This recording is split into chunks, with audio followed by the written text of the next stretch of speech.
आज सुबह से ही वादी कश्मीर में बारिशों का सिलसिला लगातार जारी है। हम देख रहे हैं कि ना कि आज से बल्कि कल दोपहर से ही यहाँ पर बारिशों का सिलसिला लगातार जारी है और अभी भी रुक रुक के जो है यहाँ पर बारिशें हो रही है। मैं आपको बता दूं कि कल भी आप तक रिपोर्ट पहुंचाई थी और महकमे मौसमियात की बात करें तो उनके मुताबिक पहले ही पेशन गोई की गई थी कि 27 से 31 तक मौसम जो है खराब रहने के इम्कान है, यानी हल्की बारिशें हमें देखने को मिल सकती है। तो वही आज मैदानी इलाकों के साथ साथ हमने देखा कि बालाई इलाकों में भी अच्छी खासी बारिशें वहां पे हुई। जम्मू की बात करें, उधमपुर की बात करें, वहां से भी हमें बारिशें देखने को मिली।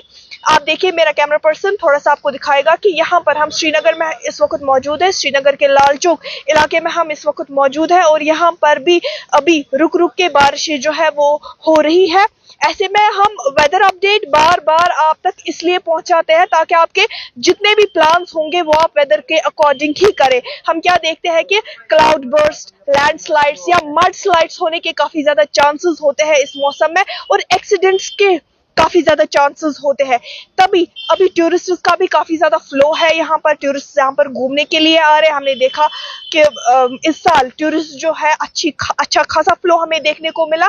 तो टूरिस्ट्स भी बाहर जाते हैं, वो भी घूमने के लिए निकलते हैं। यहाँ के लोकल्स जो है गुरेज, सोनमर्ग वगैरह जाते हैं घूमने के लिए, लेकिन आगे जाके फिर उनको ही मुश्किलातों का सामना करना पड़ता है। और खास कर यहाँ पर जो एक्सीडेंट्स होते हैं, मेनली इस मौसम में ज्यादा चांसेस होते हैं एक्सीडेंट होने के, क्योंकि इस मौसम में लैंडस्लाइड्स, मड स्लाइड्स काफी ज्यादा होते हैं, जिसकी वजह से जानी नुकसान का भी काफी ज्यादा सामना हमें करना पड़ता है।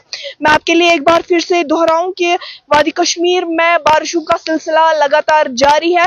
कल दोपहर से ही थोड़ी सी हल्की बारिशें हमें देखने को मिली और आज सुबह से ही बारिशें जो है वो बारिशों का सिलसिला लगातार जारी है। वही हम महकमे मौसमियात की बात करें तो उनके मुताबिक पहले से ही पेशन गोई की गई थी कि 27 से लेकर 31 तक यहाँ पर मौसम खराब रहने के इम्कान है, यानी कि बारिशें रुक रुक के हो सकती है। तो अगर आपके भी चाहे पार्टी प्लान है, चाहे ट्रैवलिंग प्लान है, या आप कहीं घूमना चाहते हैं, तो आप मौसम के अकॉर्डिंग ही करें, ताकि अगर आप जम्मू के लिए निकल रहे हैं आपको किसी मुश्किलात का सामना ना करना पड़े। अक्सर हम देखते हैं कि जम्मू रास्ता जो है वो खराब ही रहता है, वहां पर लैंडस्लाइड्स होने के काफी ज्यादा चांसेस होते हैं। तो अगर आप भी वहां ट्रैवल के लिए निकलते हैं, सबसे पहले आप मौसम को मद्देनजर रखें, उसके बाद ही ट्रैवलिंग के लिए निकले। दीगर अपडेट्स के लिए आप हमारे साथ बने रहिए और देखते रहिए तामिल इरशाद।